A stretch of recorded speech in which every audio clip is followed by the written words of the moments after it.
Hi, everybody. Welcome to Big Bang Cinema. My name is Isaac. I know what a hybrid class is, Anderson. I'm Tyler Keene. I just figured out what it was. Yes, he did. And this is a movie show where we talk about movie news. Movie reviews. And every single thing in between. I swear before I thought a hybrid class had something to do with like lions and tigers. You just thought you were going to save on gas if like you did ligers, something like that. Yeah, I was very confused. Okay. Well, at least now you know. And everybody at Nash Community College knows. But, Mr. Tyler, what a trooper. Let's just give Tyler a hand. Speaking of trooper, I really enjoyed that shirt you got. Thank you. I can't tell if it's sarcastic or not. Was that a Motel 8 that come out of, or was it one of the little crappy ones in at Gold Rock? Well, it was a gift. Let's put it that way. From the hotel, from the motel. I just whipped it off. We're getting new wallpaper. You want any of this? Yeah, I'll take it. Thank you.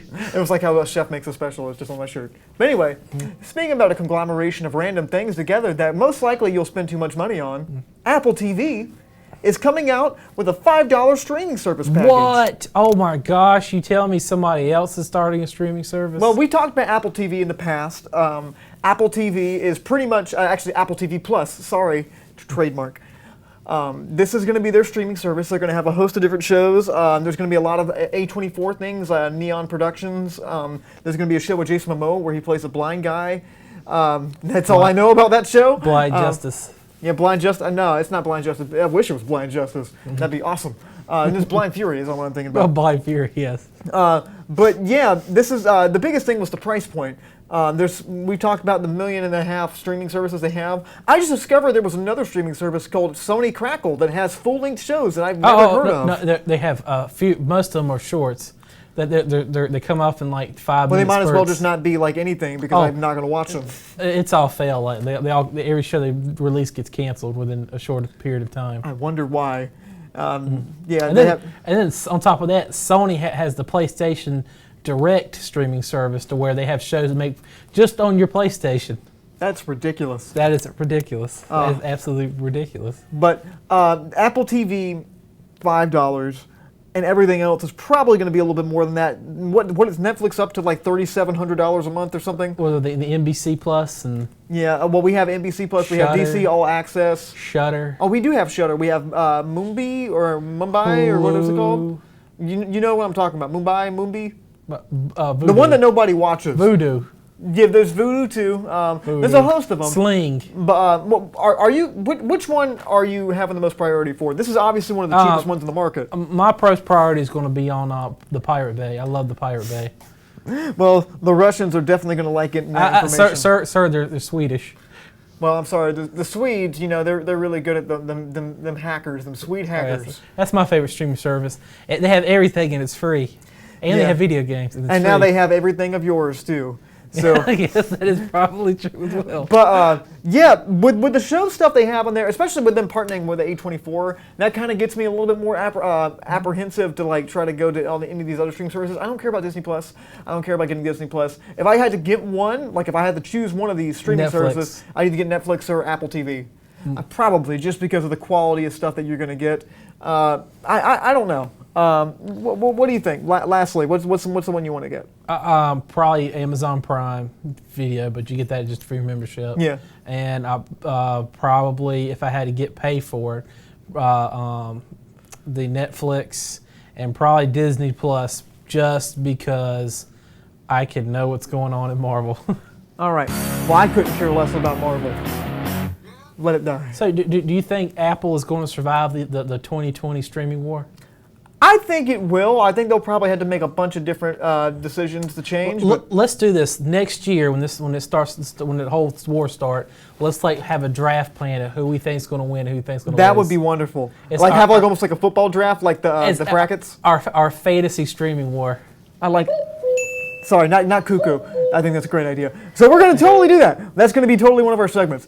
Future Isaac, if you're watching this, don't forget about it. Please write it down in your notebook. And like every episode, we come there, like the cancel one, we mark it off the map. That's good. That's good. Or we kind of look at the profit margins, and that would be like part of our show. Anyway, speaking about a horrible disaster, Tank Girl is getting a remake. Don't know what Tank Girl is? Me neither. Tyler, what is Tank Girl? Tank Girl would if Tim and Eric dropped acid and decided to make Mad Max.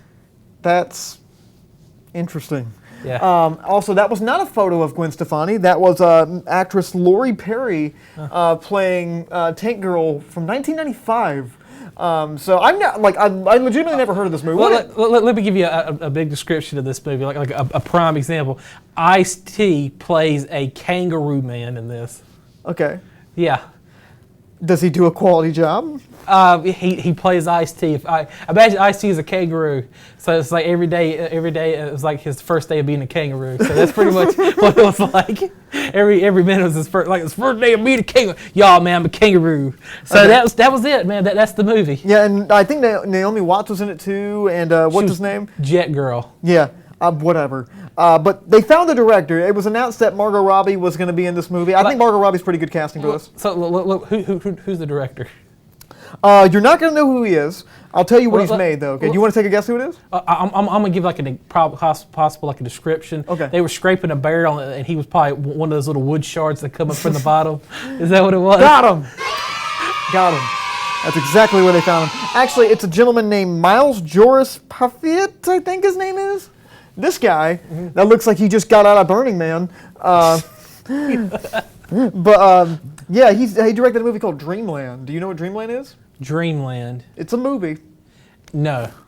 Well, you can check that one out. I imagine it's on video on demand or something like that. But I believe Margot Robbie was a big proponent. She's a producer of this film, and she really wanted this, and apparently she really wanted her furry sidekick to be in it too. So, are you excited about this whatsoever? Actually, I don't. I'm glad the movie was like forgotten in time. I feel really bad somebody's dug it up. Yeah. So someone has raided this tomb and just like brought this thing back up, and it's just terrible. It's like somebody just got smallpox and tried to spread it all over again. Oh man. Well, any final thoughts on this before we go on? Don't do it. You still got time to walk away from it. But money. There's no money. There's like no money. You're not going to make money for this. If you're aiming for the 20 to 27-year-old market, they weren't even born when that first movie came out. The intended audience is not going to watch it. The intended audience was like 1995. They're not going to watch this movie. That was before I was born. Wow, really? Yeah. What year do you think I was born? 97. 96. 96. You were close. I thought you were going to say like 2004. I was born in 1942? 73. You remember when the Titanic sank, right? I actually do, yeah. I watched it with Leo drowned. Yeah, you were 37 years old when that happened. I was 37 years old. Can you believe that? Well, time just flies when you don't know your own age. Well, speaking about chronic dementia, oh no. Face Off is getting a reboot. Man, I feel like all that we talked about, Dave, it's getting worse and worse and worse. Yeah, it's almost just like dementia. It seems like it's not a problem at the beginning, but it just keeps getting worse. It's like speaking of dementia. If you have not seen this film, imagine if both these characters had dementia and they made, and that's pretty much the plot of the film. I look at it more like, what if these two people really didn't like each other and they were in a movie together where they had to act like each other, and they're both trying to outcage each other. It was like inside the mind of somebody with dementia. It was horrible. It was terrifying. Not terrifying like it was a horror film. It was terrifying just to watch that the studio was okay with this. Yeah, because these are two big name actors. It was directed by Mr. John Woo, who directed many action films. Mission Impossible 2 is probably one of his most famous. And there's pigeons in here. The doves. Yeah, just someone jumped sideways with guns. And there's doves that go in the back. Aren't they in an airplane at one point? Yeah, there's doves in there. He like jumps and the doves just come flying around the what do we call it? The area where the people sit. Yeah, the airplane. The airplane. I guess called the airplane. They're just doves like just all in there. Well, this is getting remade, whether we like it or not, because money. I've never seen the original movie. I know that it is bonkers. Okay, what happened was they cut his face off, put it on his face, cuts his face off, puts it on Nicolas Cage. So Nicolas Cage is trying to play John Travolta, try to play Nicolas Cage, and they do vice versa. So it's just, I'm talking about over the top, horrible. Can we go back to that photo that we were just on, please, Amanda? Yeah, so Nicolas Cage looks like Nicolas Cage. John Travolta doesn't look like Nicolas Cage. He looks like Val Kilmer with like chronic stomach issues. Mm-hmm. Does anybody else notice that? Look at that. It almost felt like they're trying to make fun of each other in the whole film. What? Yeah, they're trying to mock each other. Yeah. And it was bad. It was just it's a prime example of like how aliens would think humans behave. That's a Neil Breen film, buddy. That is a Neil Breen film. Okay, so since they're remaking this, who do you want to play these characters? Well, I said Javier Bardem and Jeffrey Dean Morgan because they do the face off. You still can't tell who's who. That'd be pretty funny on that part. And you had a good one. Yeah, this is probably what's going to happen. Whoa! Look at that. Ooh. That was more terrifying than my bank statement.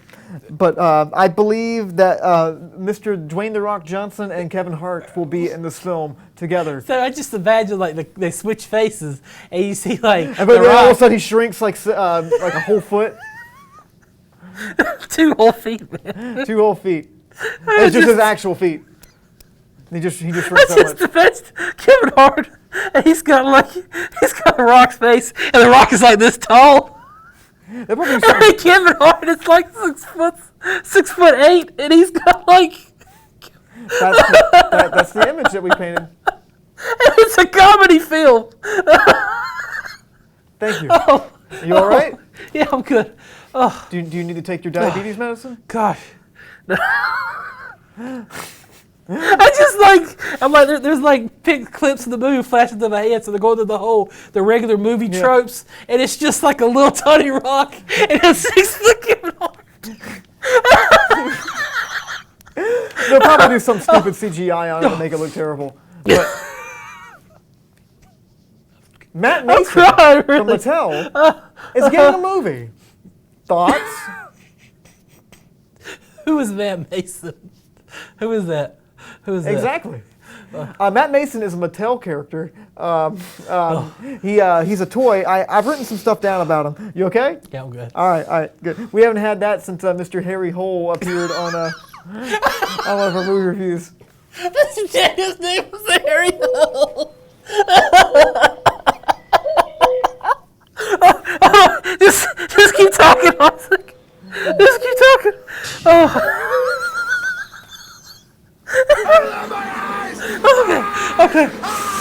Okay. Sorry, I was doing a host of sound effects. Are you gonna throw up? Look, I might. Okay. So yeah, Matt Mason. He lived and worked on the moon. Okay.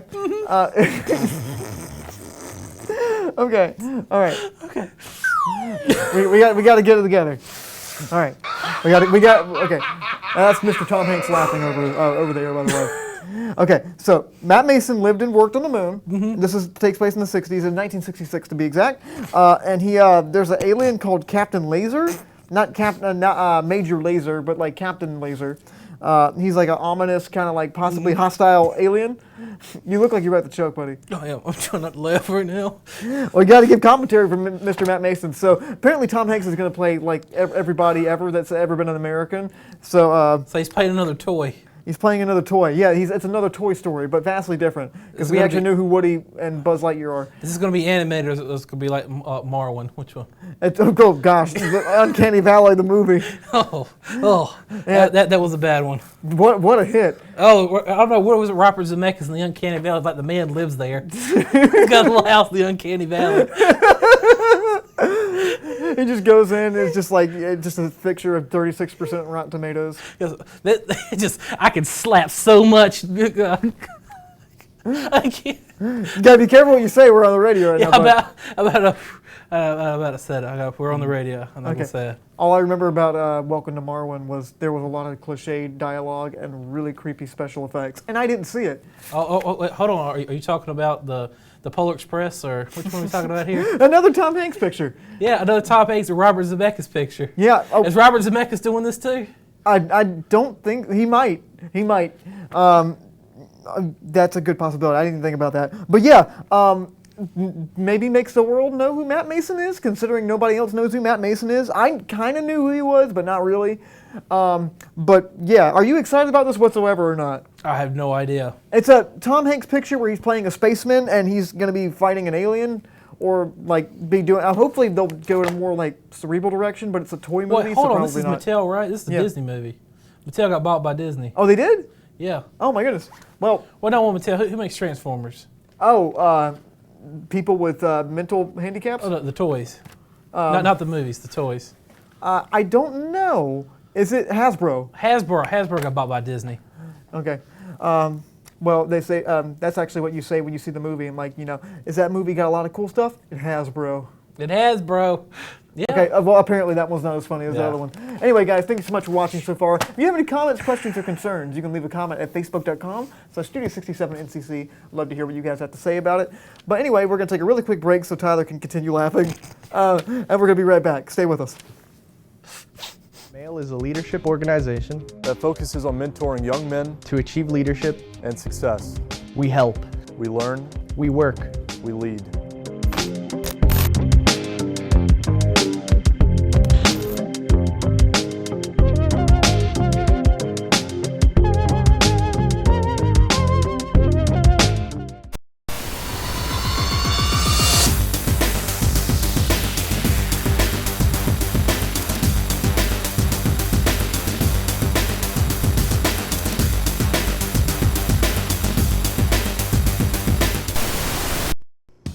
When it comes to culinary arts, Nash Community College is here to turn your burning passion for food into a career. Our chefs, with over 70 years of highly qualified industry experience, are here to point you in the right direction, teaching and handing down classical culinary techniques that will improve your skills and help you cut your way into the food industry. Gain invaluable experience, vital to cooking and preparing delicious food, served in a personal and creative environment. To learn more about the Culinary Arts program, visit nashcc.edu. From the streets. For the Guys, streets. how you doing? This is Isaac. I know what a hybrid class is, Anderson. I am Tyler Keene. And we saw a movie this week that a lot of people have been talking about. And For years now. I think we might be split on this. So, Tyler, what's the movie we saw this week? It, Part 2. Chapter 2. Chapter 2. The other half of the book. Well, it's not. There's like 400 chapters in the book, man. The like second part of a man on copious amounts of drugs writing Yeah. this book. Well, Stephen King plus cocaine equals all of his books. Yeah, it's like 976 pages, and it doesn't make a whole lot of sense. But they made a movie about it, and people were excited about it because you know what that is. Tyler, what is It Chapter 2 about? You remember the first one? The first It? Made them all adults. I thought you were going to say it's about 2 hours and 47 minutes. Yeah, with that. Flashbacks. Okay. Well, it's 2 hours and 40 minutes and 2 hours of flashbacks. Yeah, it feels like they could have just combined both of them into this movie. You know what I mean? It'd have been like a 6-hour movie. No, they could have condensed it down like into 3 hours. I like a lot. Okay, so I'm just gonna say right off the bat, I wasn't crazy about this film. I didn't hate it. I wasn't in love with it. I liked a lot of things about it. It's like I said, it's like most of my relationships. I like a lot of things about it, but for the most part, it was really disappointing. Tyler, what do you think? To me, there was parts I really liked, those parts I really didn't like, and those parts I couldn't understand why it was in there. That's what women say about me. It's okay. But for the most part, I think we should get into like kind of what we like and what we didn't like about this. Well, we're probably gonna do a little bit of spoilers of what I liked. Okay, so should we wait on for spoilers? I feel like people watching, we should wait a little bit for spoilers. Try to keep Okay, because I was just going to characters' names because Okay. I thought Bill Hader's Richie. I thought amazing. I'm talking about fantastic. He did pretty great. Yeah, I liked him a lot. And, the guy who played Eddie, he was. If you imagine that kid as adult, that's who it would be. And the casting's really great. He talked. He sounded like him. He talked just like it's like he channeled that kid. James McAvoy. I kind of forgot he was in the movie after I saw it. Jessica Chastain did a good job. Really enjoyed Jessica Chastain in it. Yeah. Well, I like. Everyone's like, oh, the part where they're all adults is boring. I didn't really think it was boring. I thought it was more just really inconsistent. Well, the only problem with when they're adults, there's not a lot of material there. Yeah, I mean, so the premise of the movie is like they've been away from each other for like 27 years. They all have the career paths. Also, that was really interesting. They're all like wicked successful. That is, except for Stanley, because he's dead. Well, spoiler alert. I'm sorry, spoiler. Spoiler alert for It Chapter 2. I know, like, what was his name? The other guy was a librarian. Yeah, one of them was, Richie's a stand-up comedian now, which makes total sense. James McAvoy is a screenwriter that has, like, he writes books and he writes sucky endings, which is kind of like a meta thing for Stephen King. This is slight spoilers for It Chapter 2, by the way. What is, so Eddie kills himself at the beginning of the movie. No, Stanley. Stanley kills himself, sorry. Eddie, I think yeah, Eddie's like a what is he? He's a risk. Risk analysis And person. I think Ben is like a world famous sought out architect. Yeah, And Jessica Chastain, Beverly. she just gets beat by her husband. Well, she's a fashion designer. Oh, she is? a I big didn't know fashion- that in the movie. Does a big house, man. She's a fashion. Oh yeah, but designer. I noticed she had a massive house. But I thought it was really interesting. They carry things over from like their childhood. Eddie marries a woman that's just like his mother, completely And- overbearing. Played by his mother. Oh, it is? The woman who plays his mother is the same woman who played his wife. That's nuts. Yeah. That's great. And Jessica Chastain's Beverly is married to an abusive man, just like her father. Yeah, she's pretty much married her father. They all pretty much married their parents. And then, like, you see things carry over into their life and everything. Repetition. Yeah, and what's his Repeating. name? What's this guy's character's name? It was Ben. No, it wasn't Ben. Ben Is was it back Mike? in. Mike. It was Mike. Yeah, it was Mike. Isaiah Mustafa was Mike. Yeah, and he's the only one that stayed in Derry, and like he remembers everything. Apparently, everybody else has forgot it, and they bring him back, and they don't want to be there. They wonder why they're there, and everything starts coming back, and they go kill it. And all the character stuff with them was pretty good. I thought it was really inconsistent in the way it was written and the way it was executed, because sometimes it was like funny, other times it was like really dark and serious, other times it was sarcastic, and it just kept jumping. The pacing was so off in this movie too, which was a big problem. It kind of went. And there was also like a bunch of scenes where I felt like the studio was like, we need a scary scene. How about we get like a CGI Paul Bunyan to like run around and like get annoying for like 20 minutes? So the thing about it is a lot of stuff they didn't make it in the first one, in the first part of the book, made it into this one. Like I love the part where the people are out there in front of Paul Bunyan. Yes. Oh, that was great. Well, everyone's hopping around him, yeah. And like it's sitting on top of it with the balloons. I'm like, oh, that was great. That's horrifying. That's scary. Yeah, and just like it was so many disconnected little things. Like, oh, more happened. You know, I just More. didn't care. The flashbacks to the kids and everything were kind of neat. I liked a lot of that. Yeah, the character stuff was definitely a strong suit. I don't care about Pennywise. Pennywise was probably the weakest part of the movie. His performance is great. He wasn't in it a lot either. Yeah, you're right. He was. I mean, there's so much to shove into this movie, and you could have cut out a lot of this stuff. And there's also a lot of scenes that I didn't find any of this movie really scary whatsoever. It was more just kind of like annoying, where it was like the when you're supposed to be scared, and that's just like the cheapest, stupidest thing ever. To me, there was some scary. The part about the bleachers that did scare That me. was like really well executed scene. And it was very creepy. Like all the scenes when they go off and like get their individual memento, like I didn't find any of that stuff scary. It felt like so tacked on and like so it felt like deleted scenes almost. And I didn't know where deleted scenes. and at the very end, I thought that was kind of like, does the spider have a Pennywise head in the book? No. No. Then Well- did they just do that because you would know who that was? Yeah, pretty much. That's so stupid. He was the spider. I clown. felt that too. And also, was it you that said, why did everybody else have like a personal flashback at the very end, and like they had to conquer their own fear and demons, except for Mike? Yeah. Mike was the most underdeveloped character. Yeah, Mike was like, I'm here. Yeah. Well, he was. I lied. He was Captain Exposition in this movie. Yeah, he was. He goes stare to this leather pouch. I'll explain what it is. Take this acid and like stare at this. Pouch. Yeah, pretty much. Try the acid whoop. I'll tell you how it come from. Yeah. And ironically, Let's listen to Unknown Mortal Orchestra and look at this ancient Indian thing and just chill, bro. he was the first person that took acid. Had a crazy trip. The trip turned out to be true. Yeah, well, I mean, it was completely true. Yeah. Yeah, it was absolutely true. What came down on a meteorite. And this is the director Andy Muschietti, who directed the first one. He's directed a few other things before that, but A mother. no, he didn't direct Mother. That was Darren Aronofsky. The other one. No, Mama. He did Mama. Oh yeah, he did Mama. Mama, that's what I got you were mixed close. up. It was like it was the familial mother. The scary one, Mother, Mama. She's Mama. Yeah, and not to be confused with Ma, the one with Octavia Spencer. Well, what's another name for Ma? Old woman? Madre. I don't know. But anyway, yeah, I thought this movie was really kind of all over the place. Yeah. I like a lot of things about it. Thought the horror elements were stupid and over the top, and I didn't care about them all. It was like an assembly of great ideas and really bad ideas. Yes, it's almost like a man on cocaine wrote it. Yeah. But to their fault, I would say this is probably the best anyone's ever done with the source material. This is, I agree with that. Because this kind of really mirrors the source material. It's really weird editing moments too, but we're running out of time. You can look those up. There is some really bizarre editing moments. And I think it's because they probably didn't think some of these scenes were scary and they try to edit them in a different way. It's weird. The leper vomit. Yeah, you watch Red Letter Media for that. Anyway, guys, I'm gonna give this movie a 5 out of 10. I just didn't care.